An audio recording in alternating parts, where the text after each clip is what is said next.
Aku arep kok rambut ngisore nyapa to? Kok keriting? Pertanyaan gatel tenan iki. Lah ngerti apa ora? Lah kan dia kan hidupnya di tempat yang lembab. Curah hujan di situ sangat tinggi. Jadi dia tidak bisa memanjang. Oh alah ngono to. Berarti ora plepeken katok. Bisanya berombak, berakar. Contohnya tumbuhan ya. Iya, tumbuhan apa? Manggi, teratai gitu. Apa wae nek hidupnya di tempat yang lembab dan penuh dengan air, terlalu banyak hujan di situ, mesti menjalar. Ngerti Kak? Tak akoni awakmu ijos. Apa ae roh. Kene gak pengen jemputmu itu kritik. Diapakne? Di rebonding apa di smoothing wae, apik lemes, demekane halus. Pertanyaan taek. Bayangno Mas, Bayang apa? penjalukanku kuwi ora muluk-muluk. Eleh wong wedok saiki pre padha ae to, Des. Dadi bojoku iki nggak perlu alim, Eleh gedabrus. nggak perlu lugu, nggak perlu neko-neko. Lah karepe kon piye? Ya kan? Yo piye maksudnya, Des? Mabuk ya oleh, Eleh engko mabuk, nah aku mabuk ora mbok urusi, enggak suka aku. judi ya karepmu, Engko judi engko entek-entekan ngamuk. medok ya kuwi hakmu. Beh yo masuk nek medok barang entuk iki. Lek kena tak omongi ya tak omongi, Lah nek enggak kena diomongi, lek tak omongi ya panggah tak anteni. beh ngono kuwi yo masuk. Aku ngrayangi awakku dhewe, aku tidak menuntut golek bojo sing sempurna enggak. Apa yo ngono, Des?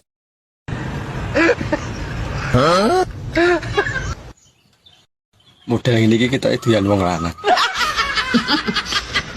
Jadi rumah saku kok wong iki kok jarang to karepmu ki piye? Ya ora piye-piye. Jenenge wong wedok iki doyan wong lanang. Engko lek aku doyan wong wedok jarene nyalamu kodrat. Masa jeruk minum jeruk. Zaman saiki wong wedok iki kuwi nak ceritane kowe. Makane aku ndak seneng karo wong wedok, demen aku wong lanang. Lah iya wong lanang iki gedang. Wong wedok ndi opo jare? Ya ora ero. Aku mah jane iki arep nesu ning kasih to. Belok kok jarene oleh omong kok yo. Ini Pak, kowe iki janjane iki iso ngaji apa ora to yo? Aku pengen Lho, nyek. ora ngenyek, aku iki kur takon sapa ora. Ya jelas gak iso aku. Tenan, gak iso tenan. Gak iso tenan aku. Ya iki jujur-jujuran ya. Tapi tolong nek aku jujur kalian jek gelem kan konconan karo aku. Wah, tapi aku jane golek kanca iki sing pinter ngaji ya. Nah, sekolahmu ki lulusan apa? Aslinya aku SDR lulus, Mas. Wah, tapi iki ngaji ra iso, sekolah ra lulus iki dadi apa kowe? Tapi aku biar pinter ngumpulno duit. Ayo pinter nglumpuke duwite mbokmu ta. Tenan. Terus wayahe bocah-bocah metu kok kelas 6 pada mlebu SMP. Aku gak mlebu SMP semua aku. Ya kancamu mlebu SMP, kowe mlebu sel. Rabi.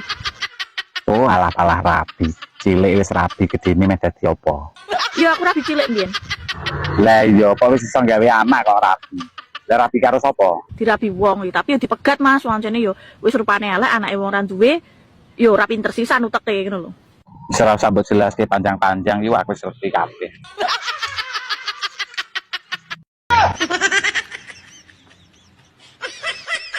Mas, Apa, Dik?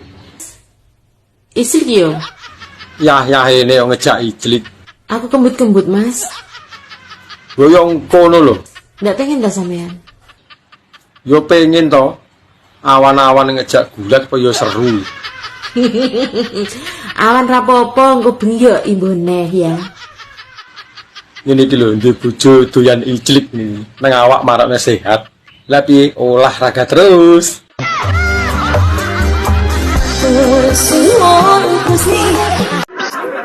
Golek sing budget pironan. Yo paling yo 200-an. Tambah 100 entuk kamar. Tenan lho. No, 200.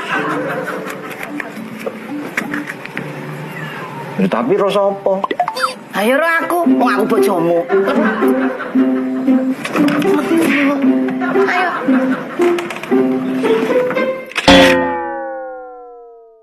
Kamu mau gak sama cowok yang gajinya UMR? Di ogah, najis banget. Lah, emangnya kenapa? Sorry ya, perawatan gue tuh mahal. Gak cukup sama gaji UMR. Ma, engko nek sida mangkat ning luar negeri, aku nek nang omah iki adu pitik gak apa-apa ya, Ma ya. Ya ora apa-apa Mas, misalnya aku ning luar negeri sama ning omah nek terima adu titik ya. Tenan, Ngeslot ini gak apa-apa los dol. enggak apa-apa. Gak apa-apa. Saman pas-pas ning omah. Oh iya nek ngono ya getang mangkat, Ma. Lah tapi ngono nek kentekan duit piye, Ma? Duit ya tak kirim, penting anak itu penny. Ya nek masalah anak itu tetep tak urusi to, Mama. Ning yo moro-moro tak pegat ngono. Lah engko nek dipegat engko sing dikirimke tak nggo modal neh ya, Ma ya. Ngulek pegat metu kontrol-kontrol Pak ya. Ngono kuwi aku enggak suka aku ngono kuwi, Ma.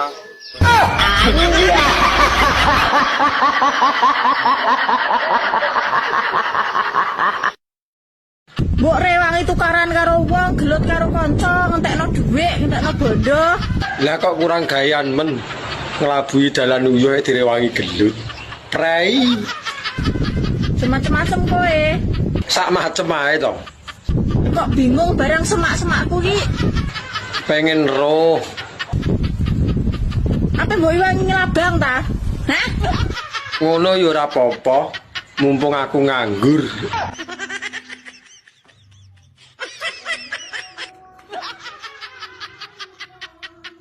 Koneh ki. Klemer golek senananku tok.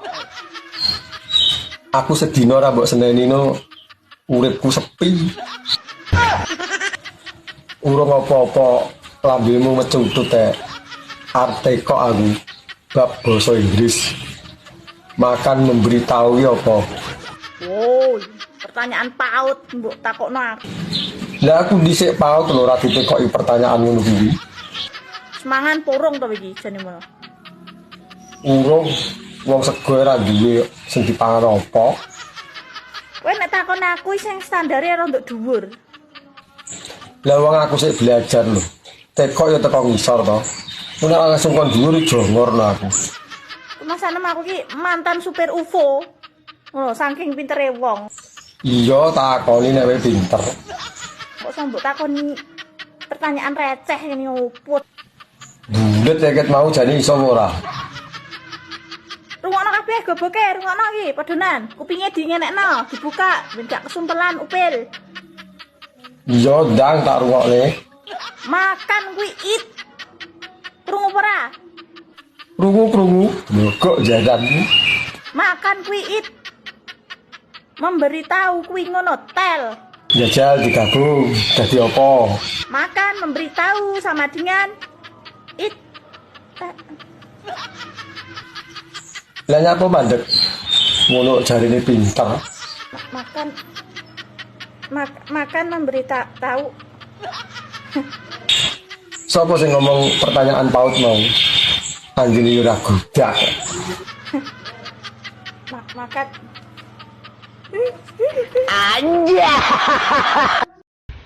Nek perawan desa sing ayu kan jenenge kembang desa. Nek rondo sing ayu jenenge janda kembang. Lah nek bojone wong sing ayu jenenge apa? Jenenge kembang api. Cahayane indah tapi iso mbahayani. Kembang sing wangi. Mbak. Piye carane ndang sugih? Kerja terus ae waleh.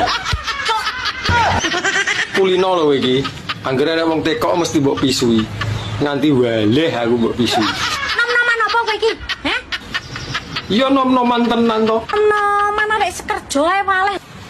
Lah piye wong bengi lagi mapan turu ujug-ujug wis isuk nah. Kesele lho urung mari. Lah rumangsamu kok apa anake sultan? Kemeroh kowe iki. Pakku ngono jenenge Ripin duduk sultan. Menyala no uripmu. Lah rumangsamu geni ngono apa piye kok menyala. Amput. Ping pira kowe enek misuh? Kabeh ki yo jenenge kerja kuwi yo kudu dinikmati. Kowe jan ora bersyukur kowe dadi manungsa. Aku yo tak nikmati, tapi kok ora sugih-sugih. Tak omongno.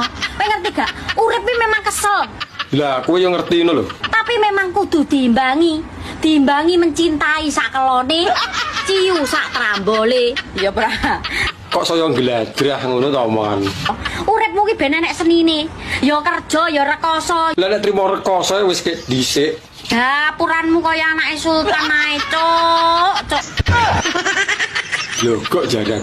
Tak omongno, sugih kuwi ora wajib, kere kuwi ya ora dosa. Dadi lek iso kuwi nom-noman sing sregep nyambut gawe. Lah aku lho ya sagep nyambut gawe. Direwangi sikil ning ndas ning sikil.